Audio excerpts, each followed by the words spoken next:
आज अपन शॉर्ट में लेंगे क्योंकि एक क्लास अपनी हो चुकी है। ये कौन सा लेक्चर है? लेक्चर नंबर 7, लाइव प्रोसेस का लेक्चर नंबर 7 है। 7 6 तक ही डाला है, 7 अपलोड ही नहीं हुआ था। तो लेक्चर नंबर 7 में अपन क्या पढ़ेंगे? रेस्पिरेशन। कोई बातें करेगा, पेन उठाएगा, पेन का ढक्कन खोलेगा, आगे पीछे देखेगा तो उसका टकला तोड़ूंगा, टकला। हाँ याद रखना है, इसलिए एकदम अच्छा रुको। तुम लोगों को सबसे ज़्यादा जिसको चाहते हो ना उसका एकदम डीप वाली कसम, जिसको सबसे ज़्यादा चाहते हो ना उसकी ही कसम। यदि कोई इधर उधर बातें करेगा तो उसको उसकी कसम। अब तुम लोग अंदाज़ा लगा लो किसको चाहते हो, डैश डैश, है ना। ये चीज़ ध्यान रखना। आइए तो अपन पढ़ रहे हैं बेटा, अभी पढ़ रहे हैं रेस्पिरेशन। क्या पढ़ रहे हैं? रेस्पिरेशन की एक बेसिक सी चीज़ मैं बताता हूँ कि रेस्पिरेशन एक ऐसी प्रोसेस होती है जो it is a special type of breathing. Respiration एक ब्रीदिंग का ही स्पेशल टाइप होता है। हम इसको ब्रीदिंग बाद में देखेंगे।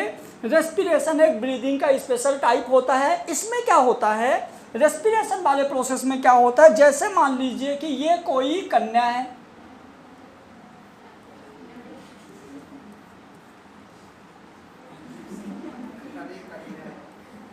ये कोई कन्या है, नाक तो बनाया नहीं, ये पेट है, ये नाक है। इसने क्या किया, इसने खाने में खाना खाया और खाना जो है इसके पेट में गया और ग्लूकोज के फॉर्म में पेट में खाना है। फिर इसने सांस लिया, तो जब सांस लिया तो क्या गया, ऑक्सीजन नाक से गया और ऑक्सीजन कहाँ आया, इसके पेट में। पेट में जो इसका ग्लूकोज था, मतलब इसकी बॉडी में जो ग्लूकोज था, इसका ब्रेक डाउन किया और यहाँ से रिटर्न कार्बन डाइऑक्साइड बाहर निकाला। तो ऑक्सीजन का अंदर जाना, कार्बन डाइऑक्साइड का बाहर निकलना, यह कहलाता है ब्रीदिंग। क्या कहलाता है? अब ये ऑक्सीजन कार्बन डाइऑक्साइड में कैसे कन्वर्ट हुई, यहां पे क्या प्रोसेस हुई, इस प्रोसेस को बोलेंगे रेस्पिरेशन। क्लियर हुआ? अब आओ, मतलब एक बार और समझना थोड़ा देसी स्टाइल में। बेटा अपन ने खाना खाया, खाना खाने के बाद खाना हमारे पेट में गया और खाना खाने के बाद खाना जब पेट में गया तो पेट से एब्जॉर्ब होके खाना हमारी बॉडी के सेल के अंदर चला गया। कहाँ चला गया? हमारी बॉडी के सेल के अंदर चला गया खाना। सेल के अंदर हमारे क्या चला गया बेटा? ग्लूकोज सेल के अंदर चला गया। और फिर अपन ने क्या किया, जब खाना अंदर गया फिर अपन ने बाद में क्या किया, सांस लिए। जब अपन ने सांस लिया तो खाने के बाद जब अपन ने सांस लिया तो सांस में अपन ने लिया बेटा ऑक्सीजन गैस। जब ऑक्सीजन लिया तो जो सेल के अंदर ग्लूकोज था, मतलब खाने से हमको क्या मिलेगी, एनर्जी। खाने से क्या मिलेगी? खाने से मिलेगी एनर्जी। और ये जो एनर्जी वाली प्रोसेस सेल के अंदर हुई है, इसी को हम बोलते हैं रेस्पिरेशन। क्या बोलते हैं? इसको हम बोलते हैं रेस्पिरेशन। अब दोनों चीज़ें हम समझेंगे कि जैसे फूड है, हमने खाना खाया, खाना हमारी बॉडी के अंदर गया, फिर हमने ऑक्सीजन लिया और ऑक्सीजन गया, उस खाने का ब्रेक डाउन किया और उससे हमको क्या मिली, एनर्जी। तो इस प्रोसेस को हम क्या बोलेंगे, रेस्पिरेशन। अब इसको हम इक्वेशन के थ्रू समझेंगे, इक्वेशन के थ्रू समझेंगे। ये मैंने एक बार पढ़ा दिया हूँ इसलिए बहुत डीप पे नहीं जा रहे हैं अपन। देखिए अपने पास बेटा ग्लूकोज है, क्या है, ग्लूकोज, यानी कि C6H12O6।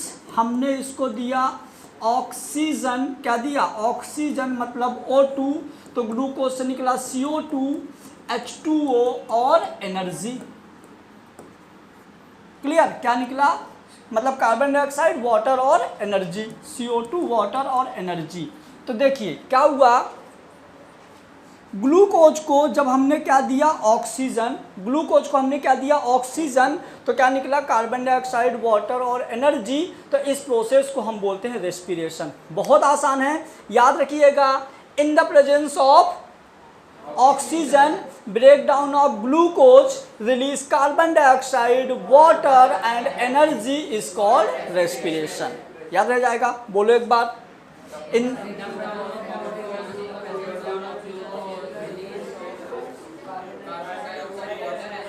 आ गया ना, एक बार क्या लिखा है अपन पढ़ के देखते हैं। The process which break down food to release energy with the help of oxygen and respiratory enzyme is called respiration. It also involve breaking in the respiration most of energy released from the glucose.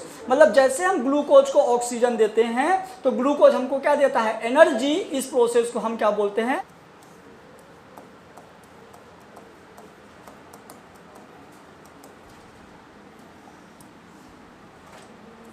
C6H12O6 plus O2 equal to CO2 plus H2O plus energy. Clear? तो ये बहुत आसान हो गया कि in the presence of oxygen, breakdown of glucose, oxygen के presence में glucose का ब्रेक डाउन होता है और हमको कार्बन डाइऑक्साइड, वाटर और एनर्जी मिलती है। इस प्रोसेस को हम क्या बोलते हैं, रेस्पिरेशन। कैसे, इसको हम कुछ ऐसे समझेंगे, जैसे मान लीजिए कि कोई एक इंसान है,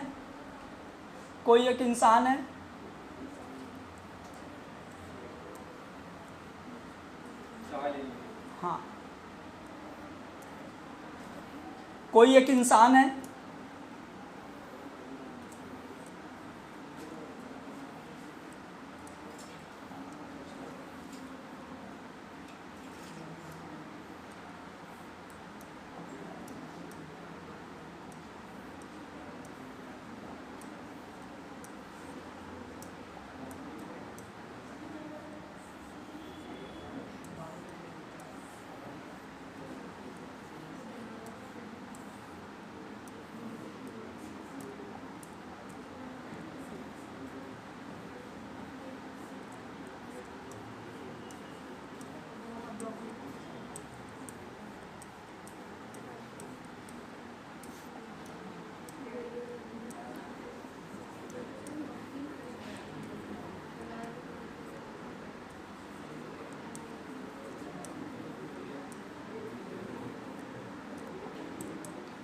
देखो क्या हुआ यहाँ से। जैसे इस इंसान ने क्या लिया बेटा, O2, क्या लिया O2, है ना।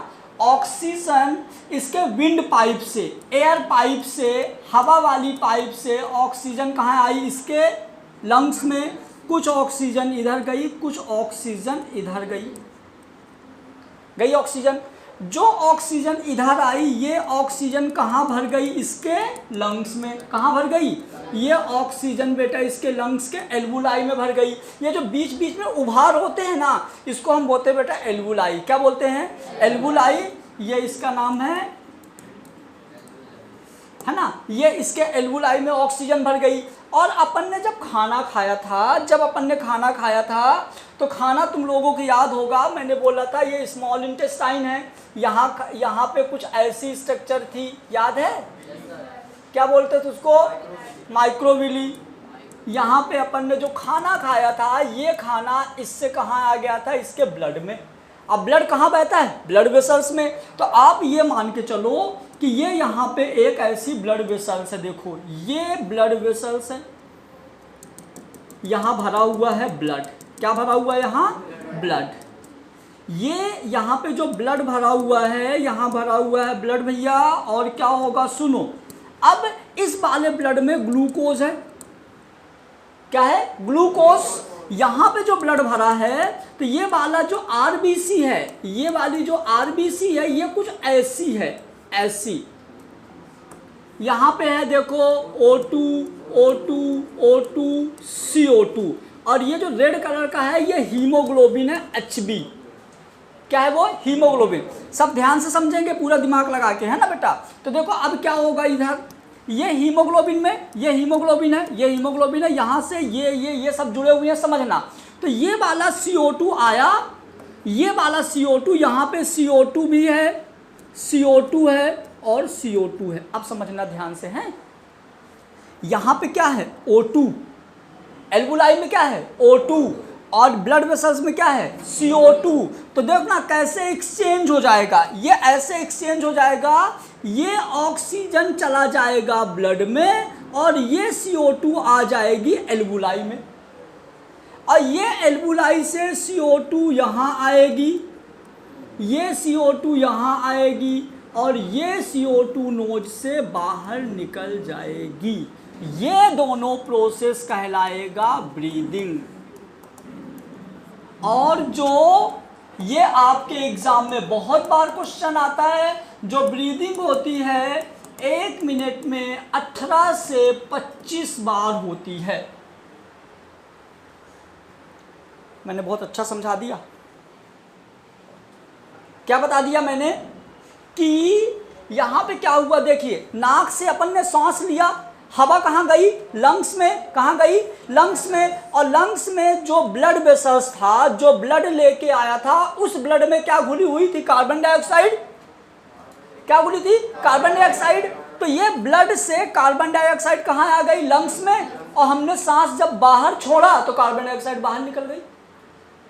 जब हमने सांस लिया था तो ऑक्सीजन कहाँ चली गई थी, लंग्स में, तो ये ऑक्सीजन कहाँ आ गई, ब्लड में। तो गैसियस एक्सचेंज हुआ कि नहीं, यहाँ पे गैस का एक्सचेंज हुआ। एल्वुलाई का काम ही होता है गैसियस एक्सचेंज, गैसियस एक्सचेंज हुआ कि नहीं। तो यहाँ पे गैसियस एक्सचेंज हुआ, इस प्रोसेस को बोलेंगे क्या, ब्रीदिंग। ऑक्सीजन का लेना, कार्बन डाइऑक्साइड का बाहर निकलना क्या कहलाता है बेटा, ब्रीदिंग। अब समझना एक बात और, जब ये वाली ऑक्सीजन हमने ब्लड में घोला, तो देखो पहले ब्लड ऐसा था, मतलब ये वाला जो आरबीसी है पहले ऐसा था, लेकिन बाद में ये कार्बन डाइऑक्साइड कहाँ बाहर निकली, लेकिन जब ये ऑक्सीजन ब्लड के अंदर गई थी ना, तो ये कुछ ऐसा हो गया, देखो ये ऐसा हो गया, ये आरबीसी, ये हीमोग्लोबिन, यहाँ पे O2, ये वाला CO2 निकल के यहाँ आया था, तो ये वाला O2 गया तो यहाँ O2 हो गया, मतलब ये हो गया हमारा प्योर ब्लड और ये हो गया इम्प्योर ब्लड।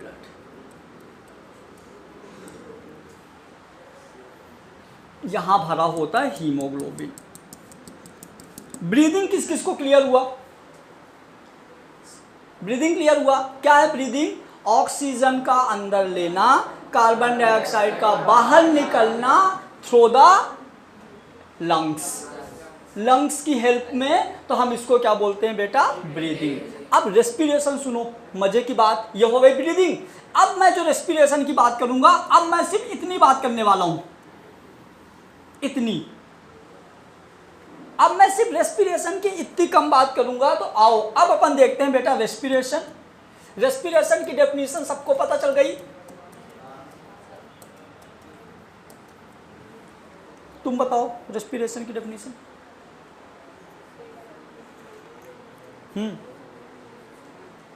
बोलो। खाना खाते हैं वो जब एनर्जी में कन्वर्ट होता है तो सही है, तुम बोलो। हाँ,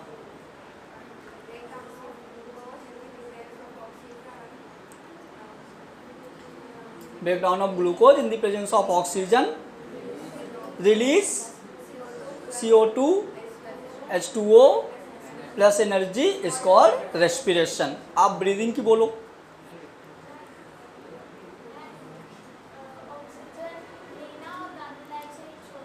किसकी हेल्प से, अब तो तुम डिटेल में पढ़ा दिया ना बेटा। सुनो, ये वाली डेफिनेशन वो वाली हो गई जब हमको नॉर्मल हम लोग पढ़े थे, लेकिन अब मैंने सिखा दिया, अब पूरा बोलो अच्छे से। एक बार मैं बोलूं, एक्सटर्नल नोस्ट्रिल्स मतलब नोज से, है ना, नोज से ऑक्सीजन को अंदर लेना, ऑक्सीजन कहाँ जाती है, लंग्स में, फिर ऑक्सीजन कार्बन डाइऑक्साइड में एक्सचेंज होती है और कार्बन डाइऑक्साइड को हम नोज से बाहर निकालते हैं। इस प्रोसेस को बोलते हैं ब्रीदिंग, जो कि 1 मिनट में 18 से 25 बार होती है। तुम बोलो, पूरा बताना अभी, क्या ब्रीदिंग बताना है? हाँ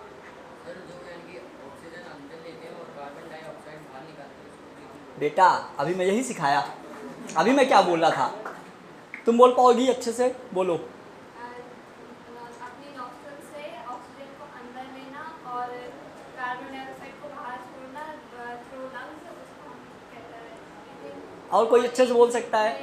हाँ, मिनट में 18 से 25 बार ब्रीथिंग करते हैं। लंग्स की एल्वुलाई में जब इनका एक्सचेंज होता है, समझ गए? तो अब ये एक्सचेंज कैसे होता है, तो आओ अब समझते हैं बेटा रेस्पिरेशन। क्या समझते हैं? रेस्पिरेशन। मजे की बात, पहले मैं रेस्पिरेशन शॉर्ट में बताऊंगा, फिर डिटेल में बताऊंगा। तो आओ, ये है अपनी आरबीसी। क्या है? आरबीसी। जो आरबीसी का साइज होता है, आरबीसी का जो साइज होता है ये होता है 7 माइक्रोमीटर, कहीं पे 6.9 माइक्रोमीटर भी लिखा रहता है। अपनी आरबीसी जो होती है काम क्या करती है, सुनो पहले बात। तो आरबीसी सिर्फ जिंदा रहती है 120 दिन। 120 दिन में आरबीसी मर जाती है। हाँ, जो हमारा ब्लड सेल होता है ना, 120 डेज में वो मर जाता है और मर के अपनी बॉडी में इसकी जो डेड हो जाती है ये, और डेड के हमारी बॉडी के स्प्लीन में चली जाती है। इसीलिए स्प्लीन को हम बोलते हैं सुसाइडल बैग या आत्महत्या की थैली। समझ गए? तो ये कहाँ चला जाता है बेटा? स्प्लीन में। अब सुनना मेरी बात ध्यान से, ये जो आरबीसी है, तो आरबीसी का काम क्या है बेटा? तो आरबीसी के अंदर रहता है हीमोग्लोबिन। आरबीसी के अंदर क्या रहता है? हीमोग्लोबिन। और हीमोग्लोबिन के एक साथ 4 मुंह होते हैं। कितने होते हैं? 4 मुंह। यहाँ पे ऑक्सीजन ऑक्सीजन ऑक्सीजन ऑक्सीजन, यदि इसके चारों मुंह में ऑक्सीजन जुड़ा है तो हम इसको बोलते हैं प्योर ब्लड। ये तो तुम लोग सुना ही होगा। यदि इसके 3 मुंह पे ऑक्सीजन और 1 मुंह पे CO2 जुड़ा है तो हम उसको बोलते हैं इम्प्योर ब्लड। अभी मैं सर्कुलेशन में इसका डिटेल स्टडी करेंगे। ये प्योर ब्लड है, ये इम्प्योर ब्लड है। यदि पूछा जाए कि प्योर और इम्प्योर कौन से ब्लड में ऑक्सीजन का अमाउंट ज़्यादा होता है, तो आंसर क्या जाएगा? Pure blood. लेकिन यदि पूछा जाए कि इम्प्योर ब्लड में ऑक्सीजन ज़्यादा होती है कि कार्बन डाइऑक्साइड, तो आंसर क्या जाएगा? ये बहुत अच्छा क्वेश्चन है भैया, ये क्वेश्चन बहुत ही अच्छा है कि प्योर ब्लड में, सॉरी इम्प्योर ब्लड में ऑक्सीजन ज़्यादा है कि कार्बन डाइऑक्साइड? इम्प्योर ब्लड में कौन ज्यादा है? CO2 ज्यादा है कि O2 ज्यादा है? ऑप्शन फर्स्ट की सेकंड, जल्दी बोलो। किस किस को लगता है फर्स्ट? फर्स्ट वाले हाथ ऊपर करें, फर्स्ट वाले हाथ ऊपर करें। हट, फर्स्ट वाले में 1 2 3 गुना ऑक्सीजन है और कार्बन डाइऑक्साइड कम है। तो इम्प्योर ब्लड में कौन ज्यादा है? जल्दी बोलो। ऑक्सीजन। दूसरा क्वेश्चन है प्योर ब्लड में कौन ज्यादा है? पहला CO2, दूसरा ऑक्सीजन, जल्दी बोलो। बहुत बढ़िया। दोनों का आंसर क्या जाएगा? ऑक्सीजन। चाहे प्योर हो चाहे इम्प्योर, दोनों में क्या होता है? ऑक्सीजन। बच्चा जानते हो भावनाओं में बह जाता है। बच्चा बोलता है प्योर में ऑक्सीजन है तो इम्प्योर में पक्का क्या होगा? CO2, जबकि ऐसा नहीं है। यहाँ पे 100% ऑक्सीजन होती है, यहाँ पे 75% ऑक्सीजन होती है, लेकिन है तो दोनों में ज़्यादा। यहाँ पे कार्बन डाइऑक्साइड 0%, यहाँ पे कुछ ऐसा। क्लियर हुआ? अब आओ,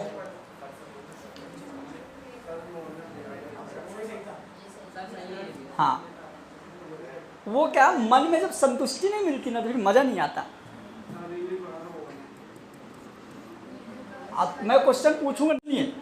ये सेल है, क्या है? सेल है। ये प्लांट में भी हो सकता है, एनिमल में भी हो सकता है। समझना, ये सेल प्लांट भी हो सकता है और एनिमल भी हो सकता है। सेल के अंदर जब अपन खाए थे तो खाने के थ्रू सेल के अंदर आ गया ग्लूकोज, सेल के अंदर आ गया ग्लूकोज, और सेल के बाहर वाली जगह को हम बोलते हैं साइटोप्लाज्म। सेंटर में होता है न्यूक्लियस, सेल के अंदर होता है माइटोकॉन्ड्रिया। तो ये सेल है, और जब हमने खाना खाया तो खाने के थ्रू, जैसे हमने चावल खाया, रोटी खाया, तो या केले खाए, तो इन सब से क्या चला गया, अपने सेल में क्या चला गया, ग्लूकोज। याद रखना क्या गया, ओए सेल के अंदर क्या चला गया, ग्लूकोज। क्लियर हुआ, कहाँ से गया ग्लूकोज सेल के अंदर, जो हम खाना खाए। क्लियर, अभी डांटने का समय नहीं, बाद में डांटूंगा, मेरे को याद रहेगा। चलो, तो सेल के अंदर कहाँ चला गया बेटा, ग्लूकोज, और ग्लूकोज का हुआ एंजाइम के प्रेजेंस में ग्लाइकोलाइसिस। ग्लाइको, सुनो, जहां शब्द लिखा रहेगा लाइसिस, जहां भी आपको लाइसिस लिखा रहेगा, इसका मतलब होता है तोड़ना। ये मैं ता लिखा हूं है, तोड़ना या ब्रेक डाउन। किसका, लाइसिस। तो ग्लाइको, सुनो तो, ग्लाइको मतलब ग्लूकोज, लाइसिस मतलब तोड़ना। ग्लूकोज को तोड़ना क्या कहलाता है, ग्लाइकोलाइसिस। किसके प्रेजेंस में, एंजाइम्स के प्रेजेंस में, और ये बनेगा पायरुविक एसिड। हेलो बच्चों, ग्लूकोज का एंजाइम के प्रेजेंस में तोड़ने की प्रोसेस को बोलते हैं ग्लाइकोलाइसिस, जिसमें बनता है पायरुविक एसिड। बोलो जल्दी, ग्लूकोज से क्या बनेगा, ग्लूकोज से क्या बनेगा, ग्लूकोज से क्या बनेगा, ग्लूकोज से क्या बनेगा। तुम जब तक धीरे बोलोगे तब तक मैं पूछता रहूंगा, ग्लूकोज से क्या बनेगा, हाँ यही वाला चाहिए, यही वाला। आओ, ग्लूकोज से क्या बनेगा, फिर मैं पूछूंगा, ग्लूकोज से क्या बनेगा, मुन्नी, मैं पूछ रहा हूं ग्लूकोज से क्या बनेगा, क्या है, तेज बोलो, अब कोई नहीं बोलेगा, बोलो ग्लूकोज से क्या बनेगा, पायरुविक, पायरुविक, पायरुविक, हाँ। और सुनो, डाइजेशन की डेफिनेशन क्या होती है, macromolecule in the presence of enzyme convert micromolecule.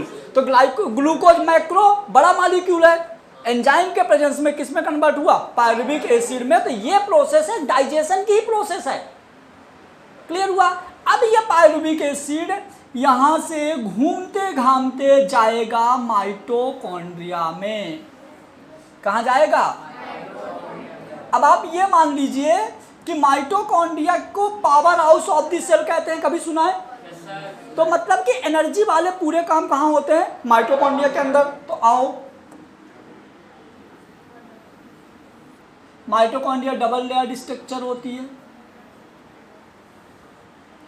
Pyruvic acid जो है यहां से आएगा माइटोकॉन्ड्रिया के बीच में जो गैप है, ये आउटर सेल हो गई माइटोकॉन्ड्रिया की, आउटर लेयर, ये हो गई इनर लेयर। इन दोनों के बीच में ये जो गैप है ना बेटा, ये जो गैप है, इस गैप को हम बोलेंगे पेरीफेरल माइटोकॉन्ड्रियल स्पेस। क्या बोलेंगे, पेरीफेरल माइटोकॉन्ड्रियल स्पेस। और ये जो पायरुविक एसिड है, तो पायरुविक एसिड इस गैप से होते हुए कहाँ आ जाएगा, पायरुविक एसिड इस गैप से होते हुए आ जाएगा इस सेल के अंदर, माइटोकॉन्ड्रिया के अंदर। जहां से ये आएगा इस जगह पर चलेगी लिंक रिएक्शन। क्यों लिंक रिएक्शन, क्योंकि यहाँ पे साइटोप्लाज्म है और ये माइटोकॉन्ड्रिया है। तो यहाँ पे देखो, आप ध्यान से समझना, ये वाली जो जगह है, ये वाली जो जगह है, ये साइटोप्लाज्म और माइटोकॉन्ड्रिया को लिंक कर रहा है। इसलिए हम इसको क्या बोलेंगे, लिंक रिएक्शन। तो एक हो गया ग्लाइकोलाइसिस और दूसरा हो गया लिंक रिएक्शन। समझ गए। इसके बाद ये जब ये यहां से जब अंदर आ रहा होगा तो ये बन गया एसेटाइल, ये बन गया एसेटाइल कोलाइन। क्या बन गया, एसेटाइल कोलाइन। और एसेटाइल कोलाइन जब आ गया इसके अंदर माइटोकॉन्ड्रिया के मैट्रिक्स में, यहां जो मटेरियल भरा हुआ है ना बेटा, इस मटेरियल को हम बोलते हैं माइटोकॉन्ड्रियल मैट्रिक्स, साथ में एम माइटोकॉन्ड्रिया का मैट्रिक्स, मैट्रिक्स ऑफ माइटोकॉन्ड्रिया। ये हो गया अपना एम। क्लियर। अब देखो क्या हुआ, जब ये यहाँ से एसिटाइल कोलाइन जब इसके सेंटर में आता है तो इसके सेंटर में चलती है क्रेब्स साइकिल। सेंटर में क्या चलती है, क्रेब्स साइकिल। और क्रेब्स साइकिल के बाद इसके अंदर वाले स्पेस में इस जगह पे चलती है ETS, इलेक्ट्रॉन ट्रांसपोर्ट सिस्टम। और इस जगह पर बहुत सारा, इस जगह पर क्रेब्स साइकिल और ETS में, क्रेब्स साइकिल में बहुत सारा ATP बनता है। माइटोकॉन्ड्रिया के अंदर बहुत सारे क्या बनते हैं, ATP, एडिनोसिन ट्राइफॉस्फेट। और ये ATP इसी सेल के अंदर स्टोर हो जाते हैं। क्लियर। फिर ATP के बाद जो बाकी चीजें बची, क्या बची, तो यहां बचा होगा एक्स्ट्रा CO2।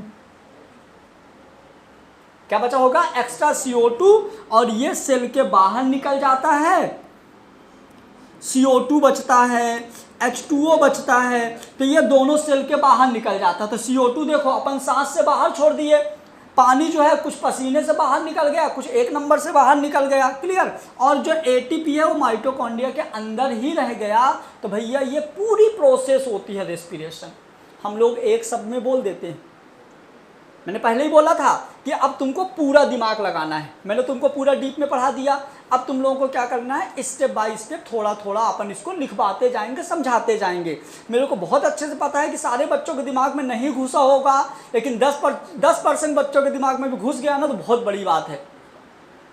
मैंने पहले बोला था कि ये हो सकता है सबके दिमाग में ना घुसा हो, लेकिन अब मैं इसको थोड़ा आसान करके बोलूँ।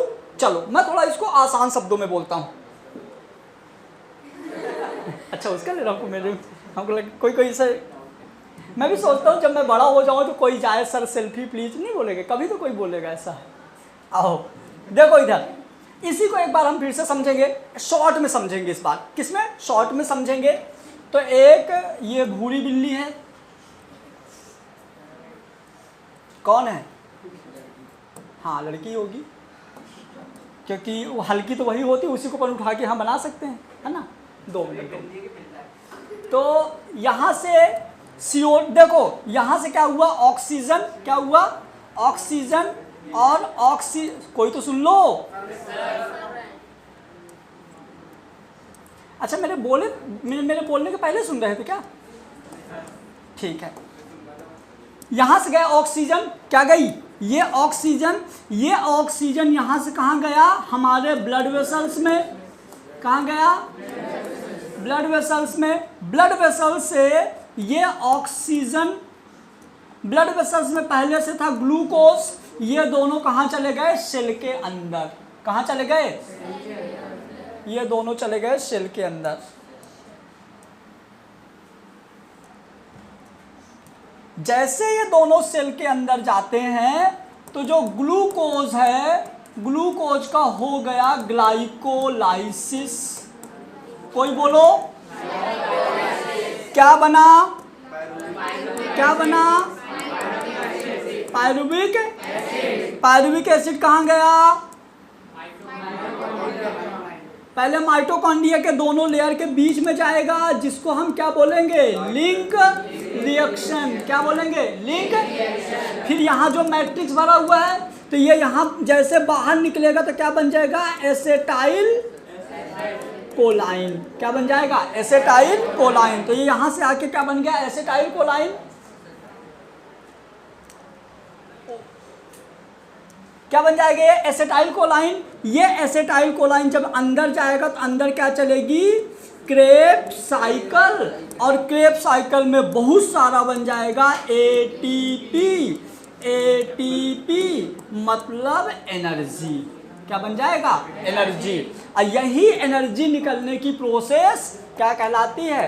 रेस्पिरेशन। और एनर्जी के बाद कुछ निकलेगा CO2। क्या निकलेगा? और ये CO2 फिर से बाहर निकल जाएगा। जितना पॉसिबल था मैंने पूरा डीप में बता दिया। समझ में आ गया? अब अपन कल से क्या करेंगे? स्टेप बाय स्टेप प्रोसेस को हम लिखवाना शुरू कर देंगे। क्लियर?